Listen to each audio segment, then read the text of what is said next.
What's up, Lost Boys? Here we are, Fantasy Week 3 recap video. We're going to preview Week 4, but first, let's get into the results from this past week, and what a week it was.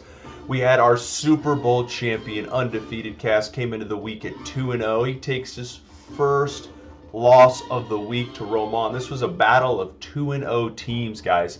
It started out pretty crazy. Roman looked like he was going to run away with this one because of his running backs. I mean, they came out, Saquon was owning everyone. Jonathan Taylor was getting a ton of touchdowns for him.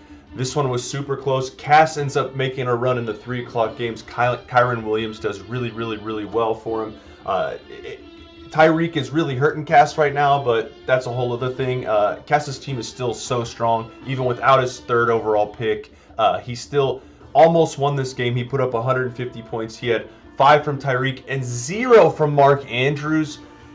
Put him behind the 8 ball.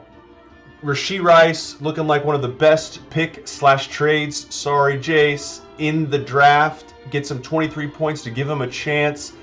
And then Roman's hopes hung with Mr. Brent Strange. Drops a ball. Then Trevor Lawrence underthrows another ball. Finally, he gets the garbage time touchdown in that Bills-Jags game that was a blowout. Roman takes down Cass, beats him by about 5 points. Cass goes down for the first time. Roman stays undefeated, which is crazy. We're going to look at the standings after we go through these games and before we preview next week's games. Next, we had our game of the week, actually. Turd versus Diarrhea, Ryan versus Barreto, and Ryan takes his diarrhea, turns it into a milkshake this week because he looks sweet. I mean, his team finally showed a pulse. His guys showed up. Jamar Chase obviously was pissed, got him 26 points. Rodgers did good. Darnold's looking like a great pickup for Ryan. They pass the ball a lot. He's got the best receiver in football. Ryan's team finally did something. His running backs are still iffy. I mean, Akers got a touchdown, still only had 9 points. Ryan's team is still not very good in my opinion. And then Eckler, he didn't start him this week, but he had a concussion as well. We'll see Ryan's team going forward. It's going to hinge on Chase, Waddle, Wilson. He has the best stud receivers, but they have to do more for him. On the flip side, Justin, who started this week as a turd, is now a peanutty, petrified, hairy turd. It just keeps getting worse for this guy. I mean, Mahomes is not doing what you expect him to do. Burrow had a pretty good night, and it still didn't matter. Justin still lost by about 45 points. He's starting Ezekiel Elliott, guys. Justin is starting Ezekiel Elliott. What are we doing? DeAndre Swift's getting him 5. Zeke is a corpse. Gabe Davis, Barreto, you are better than this. This is not week 12 or 13 where injuries and waiver wires matter. This is week 3, and you're starting Ezekiel Elliott and Gabe freaking Davis, man. You need to do something. I mean, your guy Chuba Hubbard, got you 25 points. Godwin is looking like an insane pick, but your team is really bad, and you need to do something about it. Kelsey is completely leaving you hanging dry. Either take Godwin, trade him for multiple players, or do something, but you need to do something because your team is stanky. Next, we're going to go, speaking of stanky, we're going to go with maybe the stankiest of them all, Jace this week. Goes down to Tim. Jace's team had high hopes at the beginning of the season. He bet on the Lions. He made a trade in the middle of the week last week with Denny, giving up Goff, giving up Laporta. He just threw in a Dunze for the hell of it. He gets back Stafford. More importantly, his crown jewel, quote unquote, of the trade was getting back Pollard.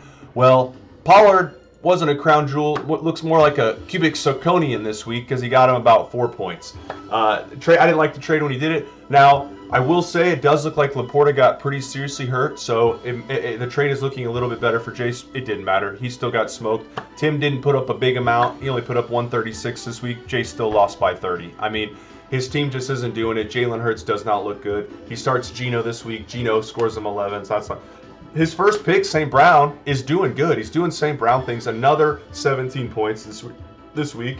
Etienne, he's got him over 10, but no touchdowns. But, I mean, what's going on with Jace's team? I mean, nothing, really. His defense got him -1. His quarterbacks are killing him. Jalen Hurts was supposed to be an automatic 20. On the flip side, Tim's team it had a good week. Not a great week, but it had a good week, and he got the dub. Amari Cooper started the week out. with a touchdown. JJ got another touchdown. Tim had the first 2 touchdowns of NFL Sunday, so you knew that was going to be a bad sign for Jace. Purdy got him 25 points. Other than that, Tim's team kind of didn't do much. A-Chain didn't do much. Keon Coleman didn't do much. Kyle Pitts didn't do much. Tyler Lockett wasn't meh. I mean, all these things were meh from Tim.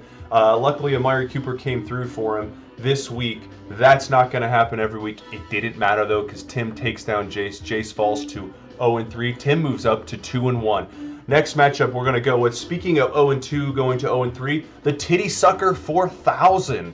Calzone versus Denny Two Shoes. And Denny takes it to him. You know, Cal keeps ragging on about how he keeps playing the top scoring team every week. Well, he didn't play the top scoring team every week. He did play Denny, who was the second highest scoring team, 162 points. Denny's team was good after the draft. It's been good in the season. In my opinion, he just got better with Laporta. Like I said, Laporta might be hurt. We'll see. He got a Dunze to cover up some of his depth, but Denny's team looks strong. He got 30 points from Horse Turd Hair this week.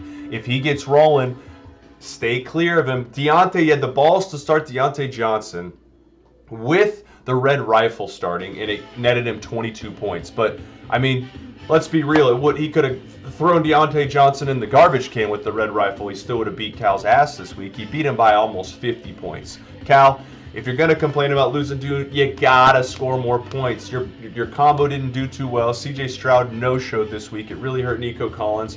Bijan's been okay. He got a touchdown, but he still hasn't had that signature Bijan game. We're wanting over 20-plus points from him. I know I am. Javonte Williams has been a huge bust this year. I was high on him going into the season. He has not done much for you. Worthy looked like a stud after week 1, and they just haven't been able to get him the ball. The Chiefs' offense in general, other than Rashee Rice, hasn't been much. Singletary goes down at the 1-yard line to take 6 points away from you. Marv is finally coming around. He's gotten you 30 points last week, 15 points this week, so that's looking like a great pick. But your team lives and dies by the Texans with CJ Stroud and with Nico Collins. If they're not scoring points, which they did this week, you are going to lose. So you lost again this week, guys. So those are the matchups from this week, guys.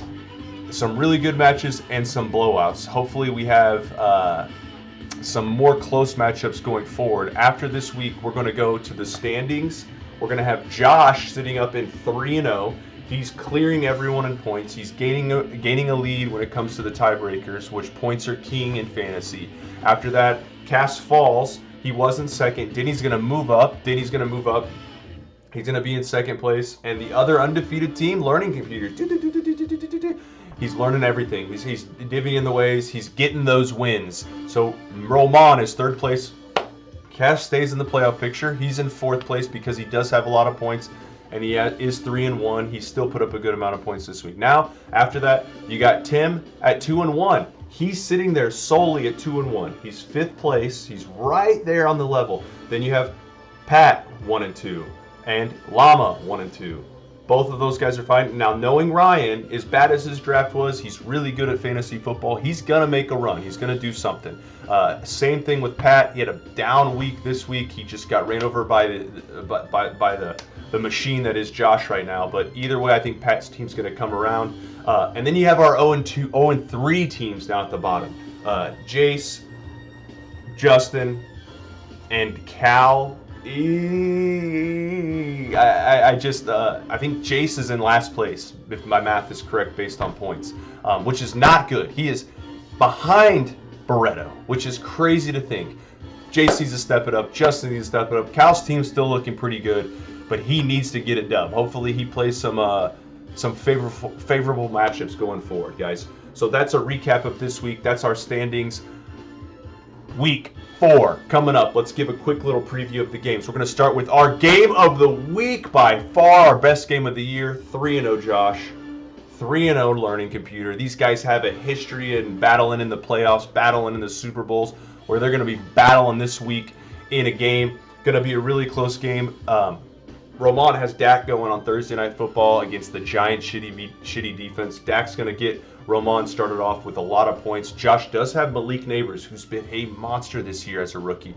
Is Malik Neighbors going to get shut down by that Dallas D, or is he going to come through? We'll see. I have a feeling Dak's going to get a lot of points from that, at least 25 points to start his week off, right?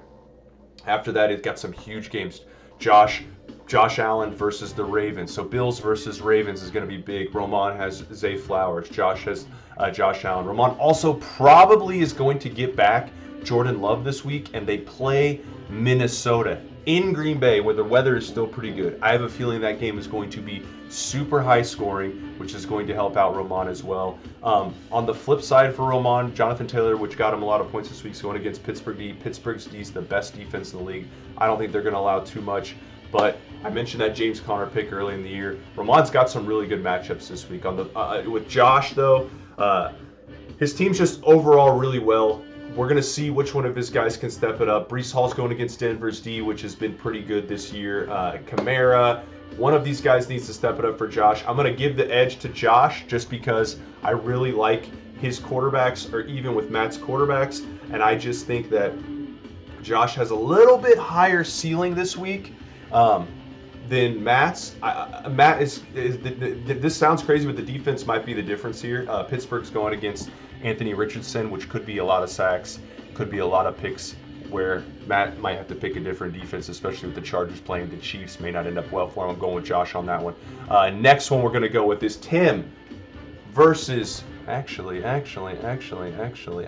going Tim versus Llama. Huge matchup featuring these two teams. Tim gets on the win again. He's 2-1. He's fighting for the playoff spot. I just mentioned how good a fantasy Ryan is. I think it's actually going to be an insanely good matchup for both of these guys. Brock Purdy, Trevor Lawrence. I mean, I mentioned how good Brock Purdy was this week for Tim. Trevor Lawrence was the opposite of that. I mean, that lady needs to get her shit together if she's going to step it up and help Tim get into the playoffs. Jahmyr Gibbs looking like a stud again. A-Chain looking like a stud. Those might be the two fastest running backs in the league. Those guys could go off for 25 plus points at any given time. Tim needs a little bit more from his flex positions. We'll see. Ryan's flex positions aren't much better. I'm going to give the edge this week to Tim, strictly because I think that the Houston-Jacksonville game will be a shootout, and I think Trevor Lawrence is going to give him somewhat of a follow-up performance. But you never know. Ryan's receivers are really scary. I just don't like his running backs at all. If Ryan's running backs contribute even a little bit, then Ryan's team goes from not very good to dangerous. I don't think they contribute that much this week, so I'm going to get the edge to Tim. Next one we're going to go with Denny sitting at 3-0 versus Pat sitting at 1-2. Pat just win against Josh. He then follows it up against the second place Denny now. Brutal tough stretch for Pat this week, for this part of the season. And Denny's team's rolling, guys. He traded for Goff. He got Laporta. Laporta might be out, but Goff's looking good. I think that Seattle Lions game is going to be high scoring. I mentioned the Dallas D, Daniel Jones. Daniel Jones seems to just be feeding the ball to neighbors, and it's working out somewhat well for him on Daniel Jones standards. But, I mean, Denny's team is, the core strength is two things, his receivers and running backs, which is insane.